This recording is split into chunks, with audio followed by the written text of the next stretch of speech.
Hello, everyone. I'm here with Dr. Jennifer Henery today, and she's going to be telling me a little bit about her theological tattoo.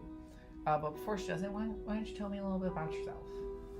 So I'm new at Marquette. I just started actually back this year as a visiting assistant professor in the theology department. So I did my master's and my doctorate here, and kind of have just been on a journey in and out of academia and doing ministry, and so glad to be back teaching. All right. So I've already seen your tattoo. They will all have now seen the tattoo because it'll be on the screen there. Okay. But where did you get it?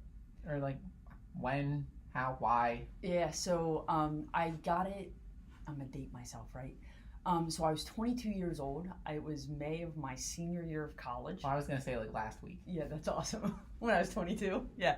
I was a senior in college, and my best friend and I drove down to Tattoo Charlie's in Louisville. And we both got tattoos. I was about to graduate, and my senior year of college kind of had a 22-year-old midlife crisis.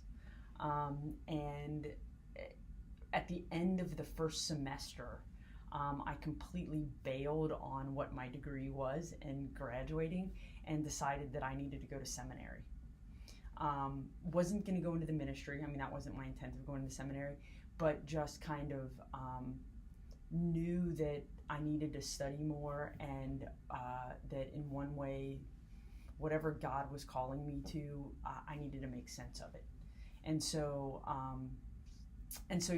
for kind of during that whole year process of making this decision to drop out of what I was doing, or wanting to do what I was doing in a different way, because I was an education major, I started drawing this tattoo. And so it's actually a cross with a pansy on the front of it, on top of it. And it comes from a couple places. One, when I was a kid, I was raised in the Methodist Church. And one of the stories, like at Bible school or church camp or whatever it was this story of the pansy. And then when I was in college, I was actually in Tri Delta sorority, and there's a legend that their flower is the pansy, and they retell in a different version the legend of the pansy. And so the idea was that the pansies were the flower at the foot of the cross. And so if you look at the face of a pansy, it's always looking up, and it looks like it's a human face. And then there's all these different meanings about what the colors are and what they represent of God's love and all this kind of thing. And so it's a cross with the pansy on top of it, both because of the narrative of the cross and then the narrative of the pansy. And I got mine where it was because I also was a literature major, and so loved mythology and stuff. And so it was like it was as close as I could get to my Achilles heel. And so for me, I was like mixing all kinds of metaphors then, right? I mean, isn't that what a tattoo is? Yeah. And so for me, it was the thing that I was most vulnerable about, right? Is where this relationship with God was, and where it was taking me, and the thing that I had the least amount of control over. And so that's where I had it put. That's really interesting because non-theologically related, but just bodily related to like placements. Ankles are seen as a very vulnerable point, mainly because it is so close to that Achilles heel, and just it's a very thin place on the body. So it's interesting because that's normally where people get things that they're either vulnerable about or something that they want to try and protect because it's a vulnerable spot. Normally you want to shield it with something. So it's very interesting that you brought that up because a lot of people don't really think about that. So you've already kind of discussed its importance to you in terms of why you got it, where you got it, and when. It's been a while. Yep. Not going to say how long of a while because for me it's probably like I'm thinking like 5-6 years. Oh, good for you. But does it have a different meaning now that you've gotten your tattoo? It really doesn't. I mean, part of like what I said is like, where are you now? And I said, I'm coming back to academia. I think in part that I very much see religious encounter as a journey. and being open to where God is calling you, and being open to at different points in your life, being open to where that call could come from, and being open to respond to that instead of, it's a different way of seeing, right? That instead of going, okay, well, I'm going to go to college and I'm going to do this thing and I'm going to get this job and this is where I'm going to retire from, really kind of being open to what's God asking you now. And I think sometimes as we get older, that's even more difficult, right? Because you have family now you have to deal with, you have kids you have to deal with, you have, you've bought a house. And so that kind of openness to change sometimes gets harder. But I think it's still the one thing that I think that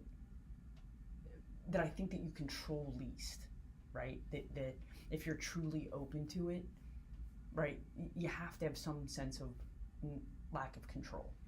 But also that it's the one thing I'm most vulnerable about, right? It's the one thing that I want to be most attentive to and want to be most open to listening to. And so it really hasn't. I mean, the meaning of it, the purpose of it, it really hasn't. I don't even, when I'm about to say, I don't know that I'd be the person who gets a tattoo, right? I mean, it's not like I'm I got one and I want to have 10 others, right? The only other one I've ever wanted to have is I wanted to have on my right foot, in the space where my Birkenstocks don't cover, Yeah. I wanted to have a Celtic goose tattoo. Ooh. Because it's the symbol of the Holy Spirit, and so that it guides your footsteps. Man, you're killing these body places. I know, but there's a lot of bones there, and it would hurt. Yeah, it's. So you kind of already answered my next question of if you were to get another one, where would you? Yeah. What? Besides the goose, is there any other thing that you'd ever consider getting? No, that's the only, and I've even drawn that. This is what I would want, right? But no, I mean it's super intentional, right? What it would represent and why I was getting it.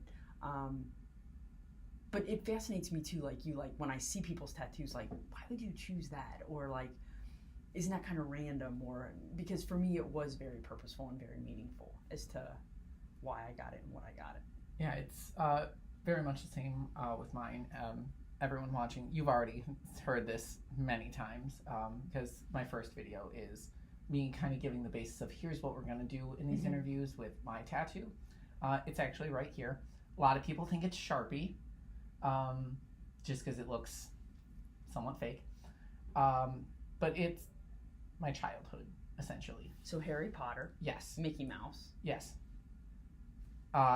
It's a carrot for the Disney movies Utopia. It is my current favorite. Okay. It is the greatest movie in existence. If you have not seen it. I have not. All right. Well, I have it on my phone. We can watch it after this. Okay, awesome. Pixelated heart for video games and just general love. Oh, okay. And then Mickey Mouse is Disney overall. Okay. They also all represent different quotes or sayings or phrases.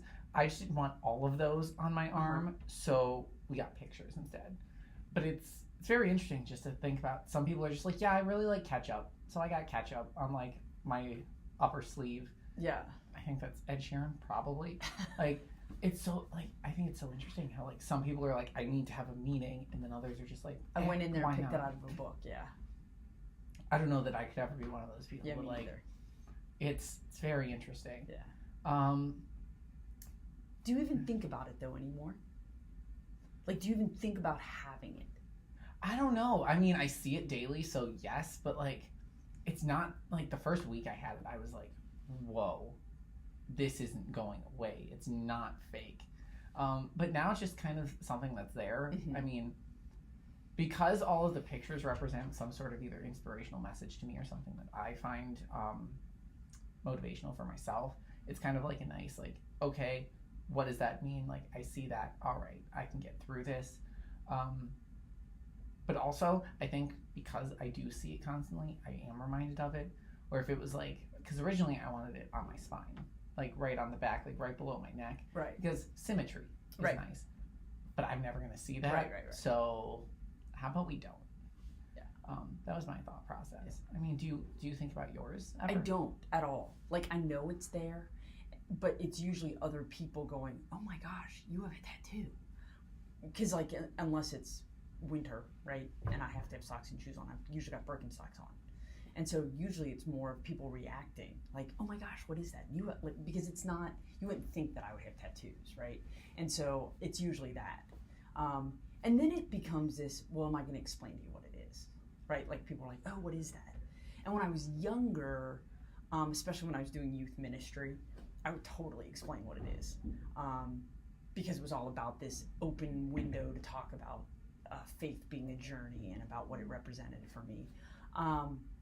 And I think now the people that ask, I think the people that ask now are asking more out of a surprise, like, oh my gosh, you have a tattoo. I don't know, it's not opening or starting that conversation. Okay. So, yeah. Going back to the tattoo specifically, I completely forgot to ask this earlier, but you mentioned that the pansy's like color has a significance. Mm-hmm. Yours is in black and white. But it's actually not. So this is it? No, it's not. So this is what you can't see it though, because this is what happens when you have colored tattoos. And I'm also then going to show my age because this is how long it's been. Right? It's God. How old am I? Yeah, we're over 20 years. Right? And so you've completely lost the color. And so originally, this is actually a green leaf. Okay. And then on the inside of it, this was blue. And green around the inside and had yellow on the inside, and then the cross itself is brown. And so it's just because it's lost all its color. Oh. And I've thought about that, like, right, do I go have this recolored? And I really haven't had the desire to do it. And to be honest, I can't tell you that I went, oh, I want to go have this colored because blue means this and purple means this and red means that. When I was drawing and coloring it, I like drew and redrew and colored and recolored, and I think in the end it was like I liked those colors. Oh, all right. Rather than it's a way to go. Yeah. So yeah, it's actually wow. Yeah, it's just completely faded. Wow, but you have to realize too. I think can about, see it. Yeah, but now that you point it out. Yeah, but think about where it is too. How much especially if I'm wearing Birkenstocks, how much every year I'm gonna get tan over that, right? I'm outside all the time in shorts, I'm hiking, I've got Birkenstocks on, I fish all the time, so I'm in water all the time. And so it's just, it's not someplace where it's covered, it's hidden from sun, that you're gonna keep moisturizing, and your feet get dry and whatever. And so, yeah, it's completely, like, I have thought that though, what happens if you can't see it? Like, where am I gonna be then? Wow, that's... Ooh. Yeah, like, so... Tough questions. Yeah, so at what point do I go, no, I need to redo it? I don't know, or is that part of just, as you mentioned, like that overall journey of like... Yeah, maybe. I don't know. Ow. Wow, that was... But I wasn't ready for that. Yeah, I don't think about it, but I do think about what if it wasn't there. Was there any other place that you would have, like... Is there any other place where you're like, wow, I could have gotten it there too? Or was it always going to be... No, for me, it was always there. Like, that was part of the whole, like, thing that I was going through about, like, this whole... I should have been... when you graduate from high school or college, you really ought to be in this place where people at least think you ought to be in this place that, okay, now I'm going to start adulting, right? I'm going to get this job and I'm going to have this space. Yeah, exactly. And I was like, yeah, no, like that's so not where I am. Like, what...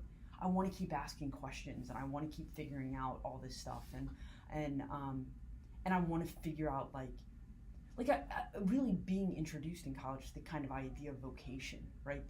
That jobs in our lives, that either they can be things that you make money, right? That you get married, you buy your house, you have 2.2 kids, or that they're things that you are able to use your gifts or your skills and your talents to serve other people and to serve God. And so, not necessarily that religion has to be the vocation, but what is God asking of you? Like, what gifts do you have, and in what way do you use those things to serve other people and to open doors and windows to people knowing the love of God? Right. And so it was super intentional. I was going through all of that, like a couple months before I was supposed to graduate, right? And going back into a world that expected college meant, you know, you get out, you get a job, you have a house. And now I'm looking at everybody in my space going, I don't even really know what I'm going to do 6 months from now. And so there was no way it was going to be any place else, which was interesting because my best friend that I went with at the time, she ended up getting an ankh. Okay. And was super intentional about getting it back here, in part because loads of people were getting tattoos there then, like not in the tramp stamp place, but like over just on the side. Right, yeah. But also very much so she could cover it up, right? Because, you know, you guys get tattoos all the time now. I mean, when I was, you know, 18 to 22, it was like you had to worry about like going home and telling your parents you got a tattoo, because that's what crazy people do, or that's what, you know, bikers do. But, you know, hers was intentional so she could cover it up. Right? I got you. And so mine was completely like if I'm doing this, I don't care who knows. Right? Okay. Because this is really about why I'm doing it. Wow, ooh. So, and Man. in February of March of last year, I was in Louisville, and Tattoo Charlie still exists. Oh, that's... Yeah. Did you go in, you're like, hey, I got this here? No, but I finally told my daughter the story. I'm like, oh, that's where Lafferty and I went and got tattoos. Wow. Yeah. I bring this up because you mentioned how, like, there's a difference in getting tattoos between, like, other generations versus today's generation. Yeah. And how that, like, I don't know, not like what are your thoughts about, like, the amount of tattoos that are in, like, today's society, or, like, the acceptance of them, but, like, does it have an importance? Like, should that matter? Like, I mean, I understand when people come into the idea of tattoos, like, oh, you shouldn't, you know, put permanent things on your body, or we'll give you whatever scripture references to say don't do this or whatever. I mean, I understand where those people are coming from. I also recognize in myself that I have a different reaction to people who, like, are completely covered with tattoos, right? That, like, you know, when you see people with sleeves, or when you go in and you see people that have, like, their heads tattooed or the back of their ears tattooed or whatever, that, like, there's still kind of a wow factor, like, that I'm like, that's a lot of ink, right? I don't know that it bothers me as much as it's just like, wow, like, that's a lot. And like, to reconcile, like, oftentimes, you know, it's that you can't put people in categories, which is good, right? But the idea that, like, you say, oh, I've got this here so I can cover it, right? So there's loads of people who have tattoos all over the place, who put themselves in their shirt and tie and go to work every single day, and nobody knows that that's under there, right? I find that fascinating, right? Like, what does that represent and symbolize for them? It does interest me in the same way it interests you as to why. Right? So you watch basketball and you see these guys who all have tattoos, and you're like, why that? Right? Why did you choose that? Or, you know, when you have the girl you're dating when you're 17 put on your arm, you're like, okay, how are you going to cover that up 5 years from now? Just hope she's got the same name. Yeah, that's right. That's part of the app. It was destiny. That's part of the app. I don't know. I mean, for me, it was very, very purposeful. It was very, very meaningful. It represents kind of this way in which I approach life. And I get that it doesn't necessarily mean that anymore, right? I mean, you know, I can remember, you know, my parents' reaction of, you're going to have that for the rest of your life. You're like, okay. Like, is that a threat? Okay, but I find myself, and that's probably just because I'm getting old, right? I find myself thinking that, like, why would you do that, right? But I have the same kind of reaction to gauges, right? That when you start doing and I have tons of earrings, right? But people who do gauges, like, I start thinking like a parent, right? So like, like, how are you going to go into an interview at a bank with those on? Now, chances are people aren't going to work at a bank that right.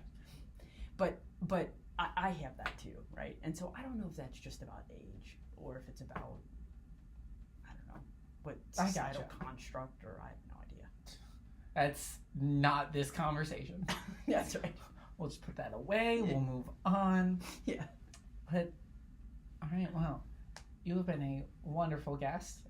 I'm glad that we got to discuss your tattoo and more. Yeah. It's a lot deeper than I thought we'd end up going. So again, thank you so much. You're welcome. For those of you watching, this is the final interview that we have. So the next episode will be me kind of recapping and analyzing everything as a whole that we've learned. So stay on the lookout for that. Thank you so much for watching, and I hope you tune in next time. Thanks.